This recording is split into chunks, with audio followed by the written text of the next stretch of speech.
Yes. Di on kan lain ngomong heula.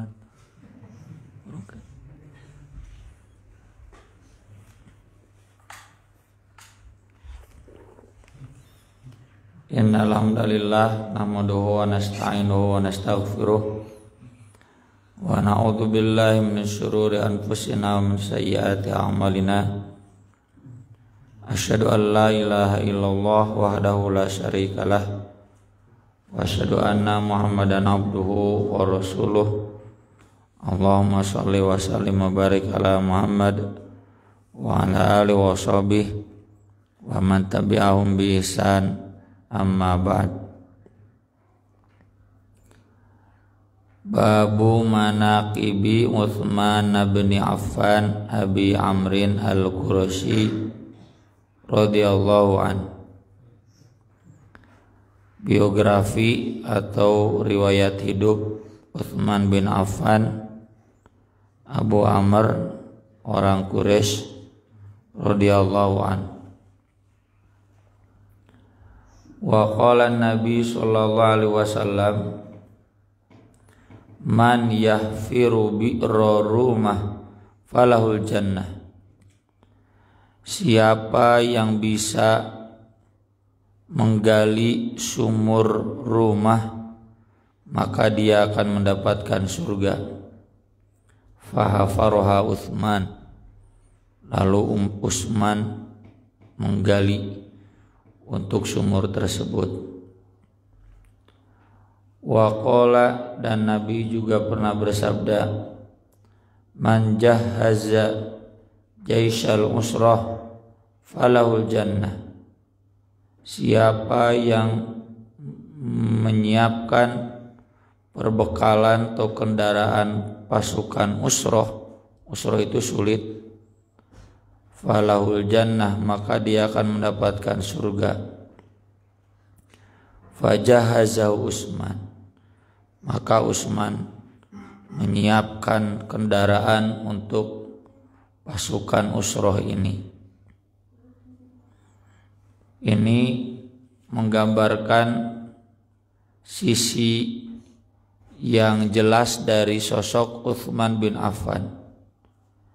Dia dikenal sebagai seorang pengusaha dan berehan, dermawan. Contoh di sini kata Nabi, ketika Madinah butuh sumur, siapa yang sanggup membiayai menggali sumur? Lain artinya ku Utsman sorangan. Ya, maksud man yafiru teh siapa yang sanggup membiayai menggali sumur rumah, dia akan mendapatkan surga. Maka Utsman. Ini sumur At-Taubah harganya 160 juta kan.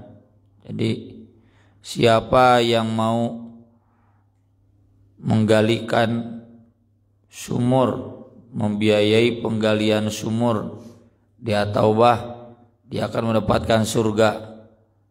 Langsung datang. Utsman mah teu kudu cicilan-nyicilannya. Teu kudu abdi nyemang sakitu enggak.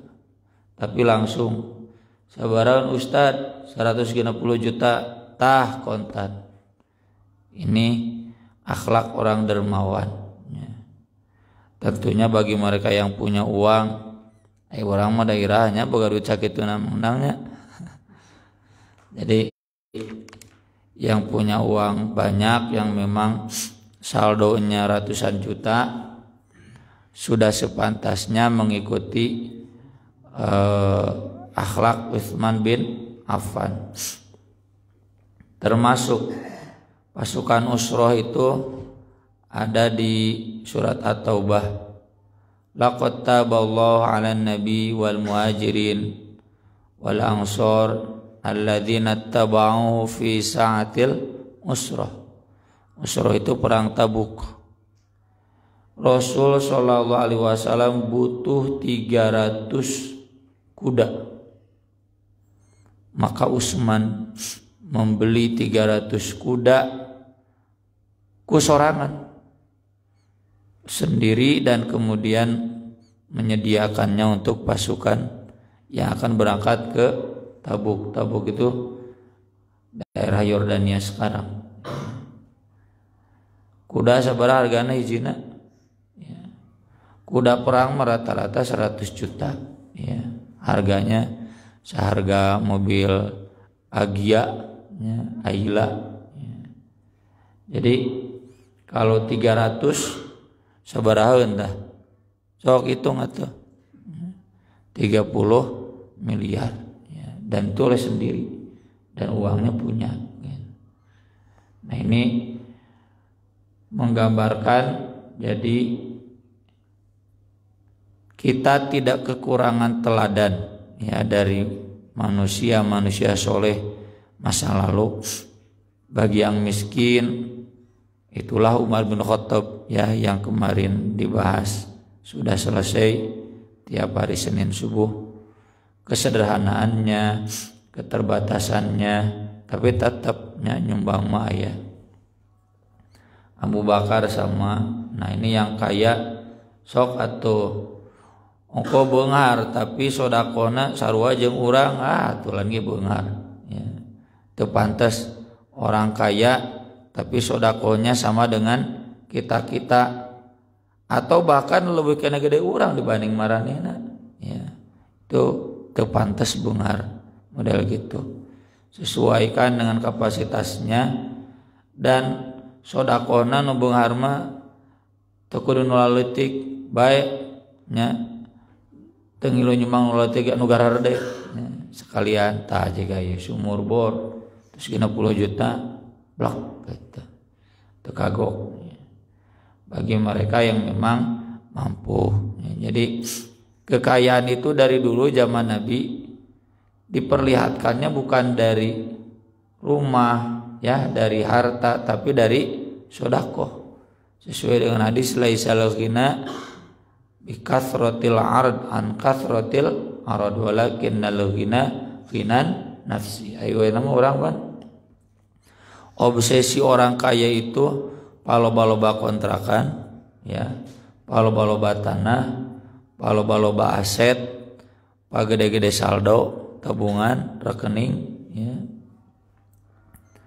Itu jalma-jalma miskin karena dia banyak harta teh malah ditahan. Harusnya banyak harta itu banyak disumbangkan. Kalau zaman Nabi SAW orang kaya itu ciri kayanya dilihat dari sedekahnya.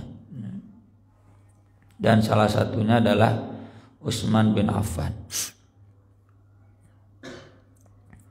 Hadis berikutnya yang sudah dibahas di pembahasan Abu Bakar dan Umar radhiyallahu anhuma tentang Nabi SAW yang buang air besar lalu wudu lalu duduk di sekitar sumur teh mun aya nama mata airnya dekat balong ya. Sumur dulu kan ada yang di benteng, ada yang tidak, jadi danau kecil.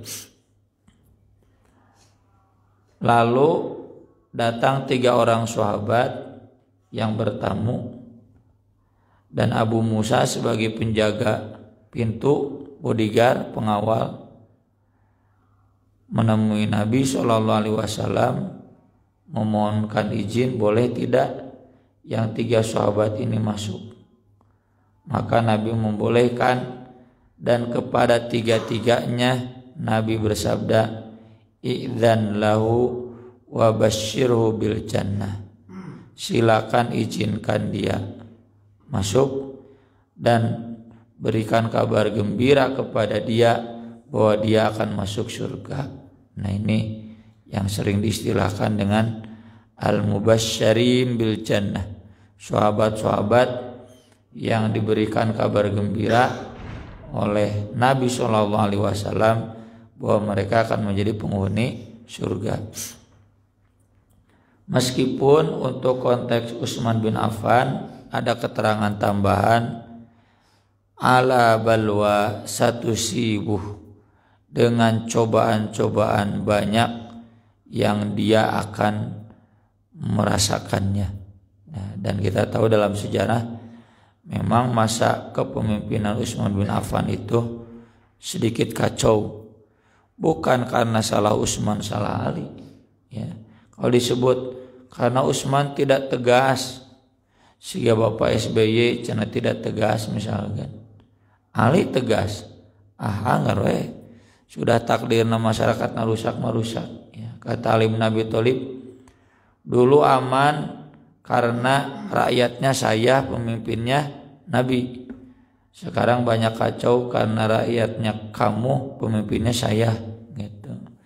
Ini salah-salah yang pemimpin, tapi salah rakyat. Kalau masyarakat banyaknya masyarakat yang bejat, yang sampah, selalu pemimpin, masyarakatnya tetap bobrok. Ya. Hadis berikutnya dari Al-Miswar bin Makhromah dan Abdurrahman bin Al-Aswad. Keduanya berkata,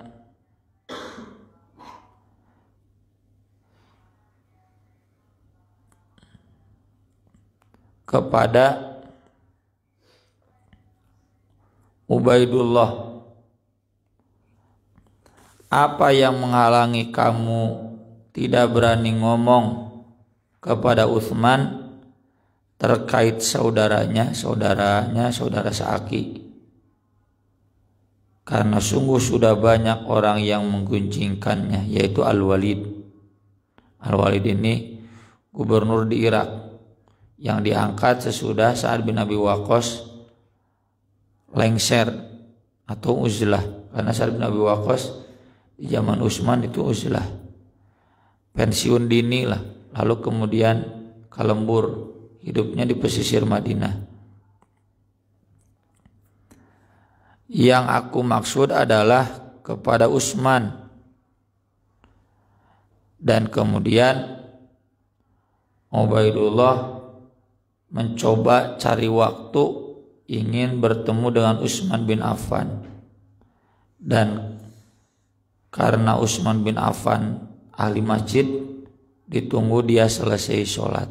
Kayalah cenah pas waktu sholat, pas Utsman bin Affan datang. Kemudian ketika Utsman keluar, maka beliau didekati oleh Ubaidullah. Mohon maaf, aku ada perlu sama Anda. Innali ilaika hajah. Dan ini bentuk ketulusan cinta atau kesetiaan kami kepada Anda. Wahya nasihatun lak. Kata Utsman, ada apa? Kemudian Ubaidullah mengatakan, aku berlindung kepada Allah daripada kamu. Maka ketika pulang, datang pengawal Utsman yang menemui Ubaidullah. Jadi tadi ketika berpapasan, Utsmannya ada keperluan, tidak langsung diutarakan. Nah, sudah pulang, pengawal Utsman memanggil Ubaidullah. Kemudian setelah bertemu, Utsman bertanya, apa nasihat kamu? Apa bukti ketulusan kamu? Maka kemudian Ubaidullah menjelaskan, sungguh Allah Subhanahu wa taala telah mengutus Muhammad sallallahu alaihi wasallam dengan hak,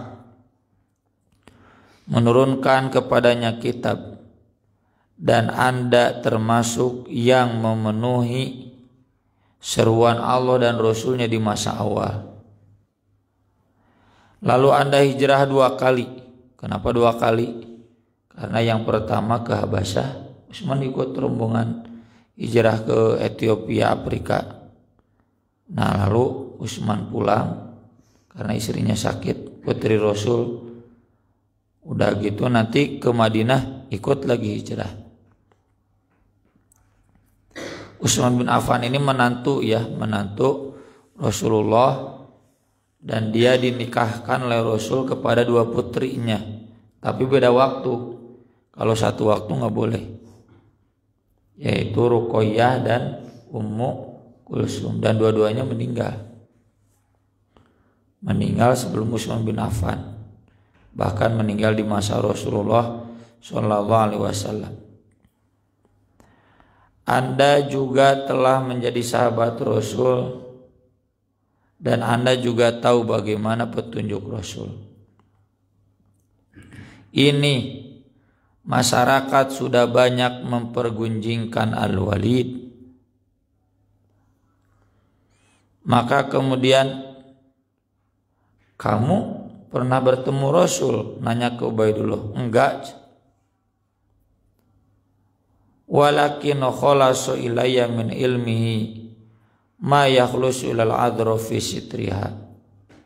Tapi ilmu Rasul alhamdulillah sampai kepada saya. Lalu kemudian Utsman berkata, amma ba'du, betul bahwa Allah yang mengutus Nabi Muhammad SAW dengan hak. Aku pun termasuk yang memenuhi panggilan Allah dan Rasulnya. Aku beriman kepada yang dia bawa. Aku hijrah 2 kali. Aku menemui Rasulullah SAW dan aku berbaiat kepada beliau, baiatur ridwan. Demi Allah, aku tidak akan maksiat kepadanya, aku tidak akan berbuat curang kepadanya sampai Allah mewafatkan beliau. Tidak pernah.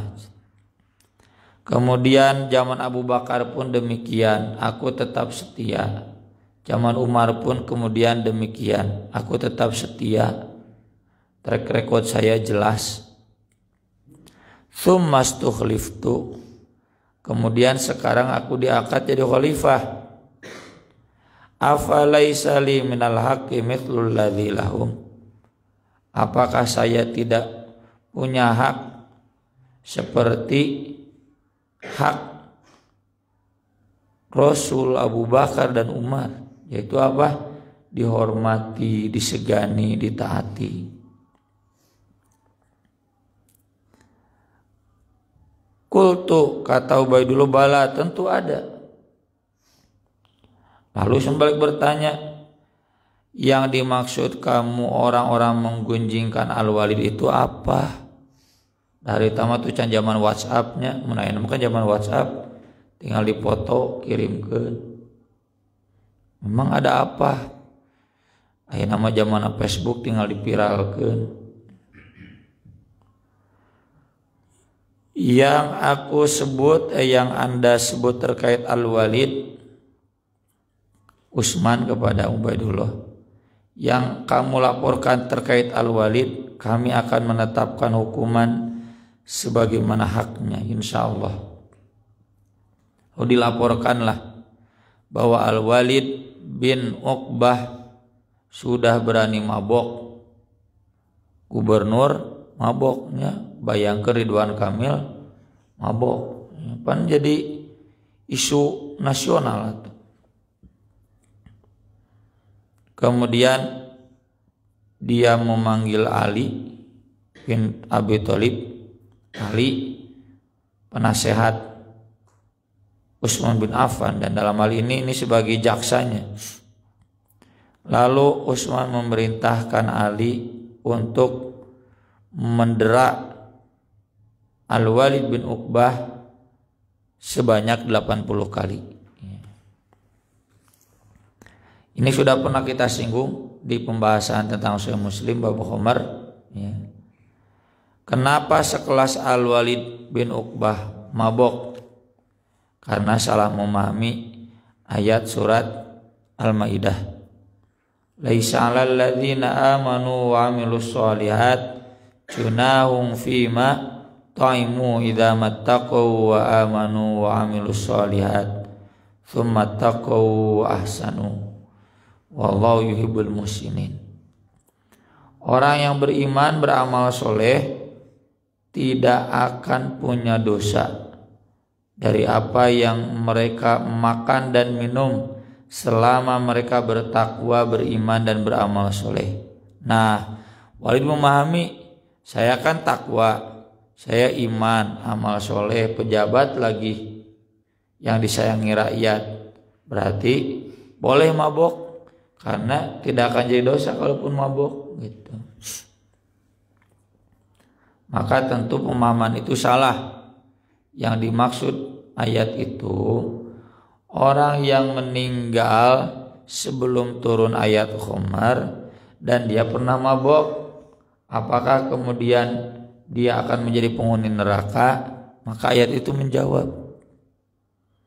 fima toimu itu yang sudah pernah dimakan diminum itu tidak jadi dosa selama orangnya terbukti beriman dan beramal soleh. Tapi jangan kita memahami bahwa tuh cenah anu soleh ge pernah mabok ya. Lalu kemudian jadi dalil boleh coba-coba minum dan makan yang haram keun we asal soleh ke tinggal tobat. Nggak demikian. Maka dari itu Utsman tegas, panggil, kalau terbukti salah eksekusi, cambuk 80 kali, dipukul, kalau 100 kali mah pelacur ya. Dari hadis ini menunjukkan balwa yang Utsman bin Affan rasakan. Naon balwa teh? Ujian. Utsman bin Affan tidak dihargai sebagai khalifah sebagaimana dua khalifah sebelumnya. Tidak disegani. Kalau ada alasan karena Utsman tidak tegas, ini buktinya tegas. Kenapa Utsman sampai begini? Saya sependapat dengan para ulama tarikh yang menjelaskan yang bermasalahnya ini di stafnya. Ya. Staf Utsman bin Affan itu Bani Umayyah yang memang sepanjang sejarahnya pasea wae jeung Quraisy Bani Hashim, keturunan Nabi. Sampai nanti ada daulah khusus Bani Umayyah. Nah, ini pejabat-pejabat di sekitar Utsman bin Affan ini sering memutus informasi. Ya, ABSTA asal bapak senang. Jadi yang jelek-jeleknya tidak sampai. Tanggal 1 Ramadan kemarin saya sekeluarga bertamu ke seorang ustadz, guru saya senior. Ngobrol panjang lebar tentang pesantren sini. Ya alhamdulillah sadalah baralager najan aya nu baong mah hiji duanya ngan baongna baong henteu nepikeun ka mabok gitunya, pelacur, zina, judi gitu. Atau mabal gitunya aya hiji dua getok sekaligus ya. Diancam dieureunkeun. Dia mah cenah anak gitu curhat beliau. Banyak kejadian santri yang berbuat maksiat ya. Lalu saya ngobrol bagaimana tindakan pesantren. Cenah orang-orang sekitar Mudiram itu berita yang seperti ini nggak pernah sampai ke Mudiram, diputus langsung. Alasannya agar Mudiram tidak terlalu stres ngurus yang kecil-kecil yang remeh-temeh. Nah, Utsman bin Affan kemungkinan seperti itu bukan karena dia nggak tegas, tapi banyak informasi yang tidak sampai. Buktinya ini kasus Al-Walid yang seharusnya dilaporkan oleh para pejabat terkait, tidak dilaporkannya ternyata oleh rakyat ya. Dan ketika Utsman bin Affan tahu, maka Utsman langsung memutuskan hukuman cambuknya 80 kali dan kemudian nanti diganti ya gubernur itu. Ini menggambarkan kacaunya pemerintahan zaman Utsman ini karena taskilnya ya, para pembantunya yang bermasalah, ditambah rakyat naugi selobanu masalah, ya. Kemudian hadis ini menunjukkan bahwa kita jangan suudon kepada pemimpin, dan melihat pemimpin itu melihat track recordnya. Ada tidak ini track record curang, track record dolim, ya, dalam kehidupannya. Kalau nggak ada, ya udah kita percaya sepenuhnya, jangan kemudian suudon, apalagi kepada pemimpin. Karena sebagaimana kasus Utsman di sini, ketika Utsman tidak menetapkan hukuman kepada Al-Walid itu karena tidak tahu, dan informasi isu desas-desus ini nggak sampai ke Utsman bin Affan. Tapi ketika sampai ke Utsman bin Affan, maka kemudian Utsman pun memutuskan dengan tegas hukum. Ini juga menunjukkan bahwa sejak zaman sahabat, orang-orang yang salah memahami Al-Quran itu sudah ada, ya. Di antaranya adalah Al-Walid bin Uqbah ini. Dia salah memahami ayat, harusnya tidak dosa itu untuk yang sudah dimakan, diminum. Kalau yang belum, ya nggak boleh, itu dosa. Tapi dia memahami tidak ada dosa pada apa yang semua dimakan. Ini juga menunjukkan adab. Jadi sebelum ngeritik pemerintah atau usul kepada pemerintah atau mengajukan satu sengketa ke pemerintah, puji heula. Tong waka nembak moyokan, wah itu pasti malik, ya. Puji dulu. Kemudian ketika seseorang ada keperluan sehingga tidak bisa meladeni pertanyaan, kalau Ustadz meureun loba WhatsApp teka baca kabeh atau kaburu kabuka kapencet jadi nggak tahu, maka ini harus disusul, ya. Jadi kalau ada kasus-kasus yang tidak diketahui, maka harus disusulkan, ya. Termasuk ini Utsman, ketika beliau tidak bisa menjawab karena ada tamu nanti, lalu kemudian beberapa saat berikutnya pengawalnya datang ke rumah Ubaidullah, dan kemudian, apa maksud kamu, tujuan kamu apa? Tadi keriweuh gitu, harus begitu, ya. Kemudian hadis ini juga menunjukkan kritikan dari orang yang paling bawah, baik dari senioritas, dari ilmu, ya, dari kualitas. Kalau aku mage lebih berkualitas Utsman bin Affan daripada Ubaidullah yang tidak pernah bertemu dengan Nabi Shallallahu Alaihi Wasallam. Jadi seorang khalifah, meski yang ngeritiknya, yang ngasih masukannya rakyat biasa, tetap mendengar. Tidak harus menunggu dari para pejabat terkait. Dan yang paling pokok di sini menunjukkan juga ketegasan Utsman dan kedekatannya ke Ali.